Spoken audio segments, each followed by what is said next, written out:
My name is Adrian Toto and I'm addicted to filmmaking. I think there is a big difference between photography and filmmaking, the mindset of each. Even though both are a visual art, one creates frozen moments, whereas the other one needs continuance in order to deliver anything. So I make movies by instinct, by the pulse of my fingertips. I follow the emotion and I really hunt for moments when brides, grooms, fathers of the grooms tear up. And yes, that's what I love most. I'm thinking of photography in military terms, it would be a sniper. It just blends in, zooms on the moment, and bam, captures it and can relocate, move on for the next great shot. If we were to continue that comparison, that metaphor, then a filmmaker would need to be a machine gun. It cannot just snipe and relocate. It needs to stay there and keep that moment for as long as that moment lasts. For that, you need to be prepared differently. One great advantage that photographers have, and I envy them so much, is the ability of carrying two cameras with two different lenses on. So you have your 70-200 on one camera and your 24-70 or your 50mm 1.2, 1.4, whatever on the other camera, and depending on the situation you can switch and capture from the same location different moments.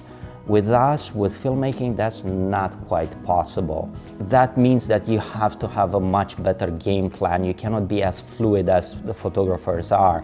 Although we do try, the fact that you need a really good battle plan in an environment that is quite challenging because you cannot impede on the guest's view of the event. And while it is our duty to document the moment and do it in the most beautiful way possible, we also must not destroy the experience for other people. As videographers, people are more aware of our presence, so we have two ways of going about it. One would be owning it. Yes, we are videographers, but guess what? We have been commissioned to do this work. We have to do it. We're going to be tasteful about it. We're going to make a very good attempt at blending in, not interfering with people's line of sight. Or option number two, try to sneak in. Drop the tripod, drop the monopod as small as possible, the longest lens that you can hold, and just try and go in guerrilla style and snipe in those moments and blend them in later into a feature that you can still have the tripod far in the back behind everybody else, capturing that safety shot while you deliver those emotional moments. And there's been at least one wedding that I can think of where people did not know that there was a videographer present in the room. Like, guests were saying, wait, you had video? I never saw the guy. Like, yeah, thank you. That's a really good compliment for us, yes. For me, vital tools would be a lens with stabilization. There's options both in the 24-70 range and in the 70-200 range, and I use that image stabilization quite a bit. It's necessary for me if I do handheld work. Also, a tool that I cannot live without is the monopod. Obviously, I will try to, when I'm trying to blend in, I will try to be just me and the camera, but if you really want that steady shot without the presence of a tripod, the monopod is really an incredibly useful tool.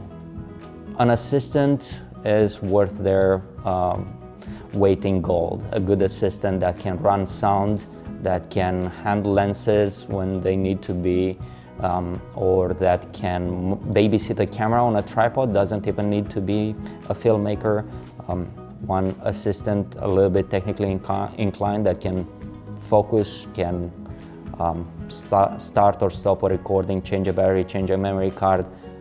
It's great. And their demeanor and their presence is probably more difficult to teach than it is how to operate the basics of a camera, and having them dressed just as you are dressed, as the filmmaker is dressed, and act because they represent you. They have to act as you would act. Is it easier to be a filmmaker because you know more? No, it's harder, because now you know more, you need to apply everything you know.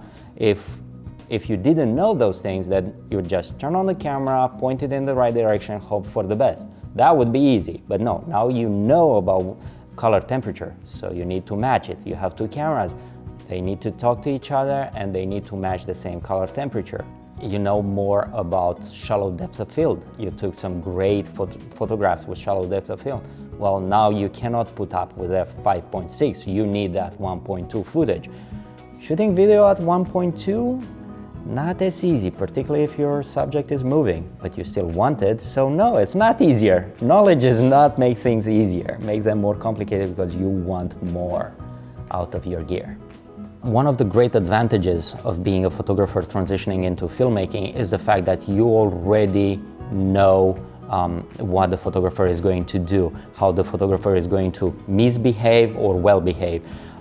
So you can foresee that and try to have a chat in advance with photographer if you can, or just adapt on the fly. Thanks for watching, and if you want to see more of my work, please visit us at iralikistudios.com.